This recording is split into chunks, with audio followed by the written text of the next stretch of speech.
नमस्कार दोस्तों, स्वागत है एक बार फिर से आपका मेरे इस नए वीडियो में। दोस्तों, भारत के पश्चिमी तट पर बसा अपनी सुनहरी रेत और लहराते नारियल के पेड़ों के लिए दुनिया भर में मशहूर ये है गोवा। लेकिन क्या आप जानते हैं इस खूबसूरत राज्य का जन्म एक पौराणिक गाथा से जुड़ा हुआ है। एक ऐसी कथा जिसके नायक हैं भगवान विष्णु के छठे अवतार, शस्त्र और शास्त्र के ज्ञाता भगवान परशुराम। दोस्तों, हिंदू पौराणिक कथाओं के अनुसार गोवा की भूमि सह्याद्री पर्वतमाला या हम कह सकते हैं आज के वेस्टर्न घाट और अरब सागर के बीच डूबी हुई थी। अपने क्रूरता क्षत्रिय राजाओं के संहार के बाद भगवान परशुराम को विश्राम और तपस्या के लिए एक शांत स्थान की तलाश थी।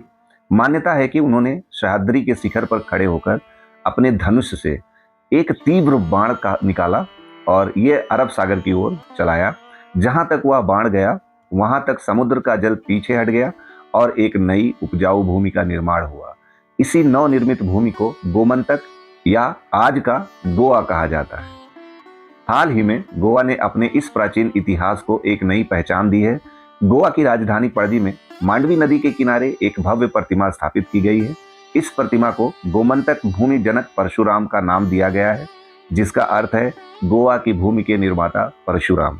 यह प्रतिमा भगवान परशुराम को उनके फरसे और तपस्वी रूप में दर्शाती है, जो गोवा के आध्यात्मिक और सांस्कृतिक मूल को दर्शाती है। यह प्रतिमा केवल एक कलाकृति नहीं है, यह एक शक्तिशाली संदेश है। यह उन लोगों को जवाब देती है जो गोवा को केवल भोग भूमि या प्लेजर लैंड मानते हैं। राज्य सरकार इस प्रतिमा के माध्यम से यह स्थापित करना चाहती है कि गोवा योग भूमि भी है, जो सनातन धर्म की महानता और भगवान परशुराम की तपस्या से जुड़ी है। दक्षिण गोवा के पोंगिनी में स्थित प्राचीन श्री नरसिंह परशुराम मंदिर सहित यह प्रतिमा गोवा के उन हिंदू इतिहास का विरासत को भी सामने लाती है जो पुर्तगाली शासन के दौरान दब गया था। दोस्तों, गोवा के लहरों में और रेत के हर कण में आज भी भगवान परशुराम जी की विरासत जीवित है। पणजी में यह भव्य प्रतिमा हमें याद दिलाती है कि गोवा सिर्फ एक पर्यटन स्थल नहीं बल्कि एक पवित्र भूमि भी है, जिसका निर्माण स्वयं एक अमर योद्धा ऋषि ने किया था। यह मूर्ति अतीत और वर्तमान को जोड़ती हुई हमें गोमंतक के गौरवशाली इतिहास से रूबरू कराती है। दोस्तों, इस प्रतिमा की भव्यता वाकई अद्भुत है। यह सिर्फ एक मूर्ति नहीं बल्कि एक आधुनिक कलाकृति है जो प्राचीन कथा को जीवंत करती है। इसकी ऊंचाई बहुत विशाल है और यह पूरी तरह से पारंपरिक और आधुनिक मूर्ति कला का मिश्रण भी है। यह गोवा की धार्मिक और सांस्कृतिक पहचान का प्रतीक है। इसका निर्माण विशेष रूप से इस क्षेत्र के महत्व को बढ़ावा देने के लिए किया गया है। यह हमें याद दिलाता है कि गोवा केवल समुद्र तटों के लिए नहीं बल्कि अपनी गहरी पौराणिक जड़ों के लिए भी जाना जाता है। चाहे आप धार्मिक हो या कला प्रेमी, इस विशालकाय कृति को देखना अपने आप में एक अनुभव है। दोस्तों, अब हम बात करते हैं प्रैक्टिकल चीज़ों की।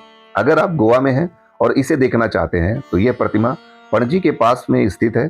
यहाँ आने का समय सबसे अच्छा सुबह जल्दी या शाम को सूर्यास्त से ठीक पहले, जब रोशनी बेहतरीन होती है और भीड़ थोड़ी कम होती है।